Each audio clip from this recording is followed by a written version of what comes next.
The bus station was alive with noise, engines coughing to life, hawkers shouting about roasted corn and plantain, the thick smell of petrol mixing with smoke from food stalls. Then, a scream. Not the scream of a quarrel or a thief, but the desperate, tearing cry of a woman in pain. Heads turned. A woman stumbled forward, clutching her belly.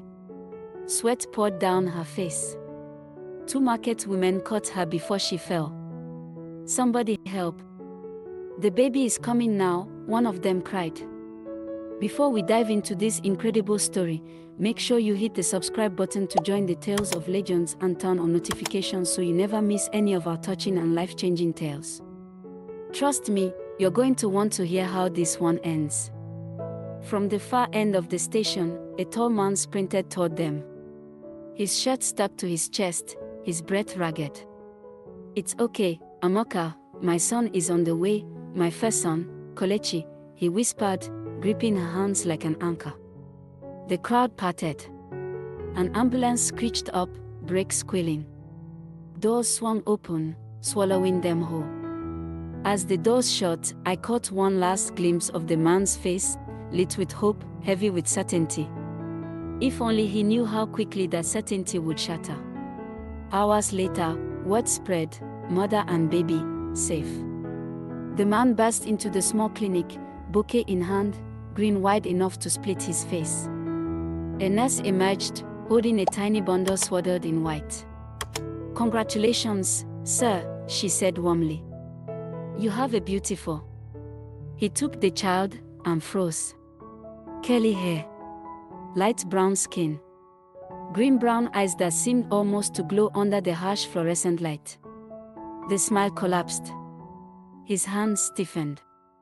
"This is not my child," he hissed. "Sir." "No." His voice cracked like thunder through the corridor. "No one in my family looks like this. My bloodline is pure. She has cheated."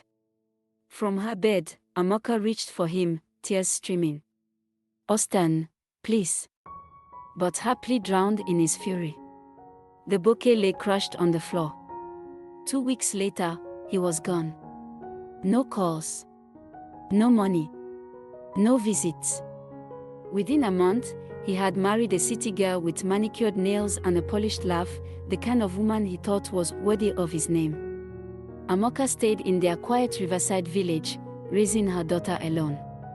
Each dawn, she walked to the market with baskets of fresh fish. Each night, she mended torn nets by lantern light. Kelechi grew up under the weight of whispers. "That's the girl with the strange eyes. Who knows her real father?" At school, the cruelty sharpened. "Snake eyes," boys jeered. One even shouted in class, "Don't let her look at you, she'll curse you." The room erupted in laughter. By age 10, she had mastered invisibility, eating alone, speaking only when called, slipping into the back of the classroom like a shadow. But mockery leaves marks deeper than bruises. If you're enjoying this story so far, please subscribe right now and give this video a thumbs up. It keeps us motivated to bring you more inspiring stories like this one. One rainy afternoon, Kelechi burst into their small home, eyes wet. "Mama, why did God make me like this? Why don't I look like everyone else?" Amoka set down her net, kneeling before her. "My child, the world will try to make you feel less. Don't fight with your fist, fight with your mind. Learn so much that their mouths have no choice but to close. Be kind when they expect cruelty. Be wise when they expect silence.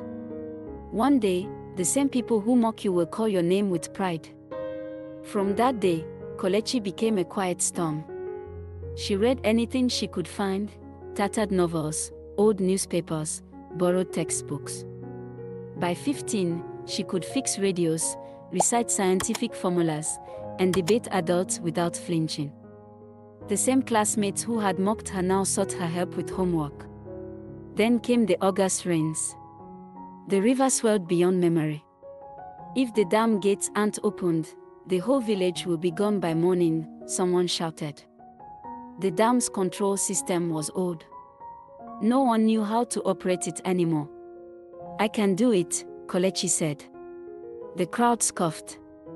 What does the strange-eyed girl know about a dam? Ignoring them, she raced to the control hut.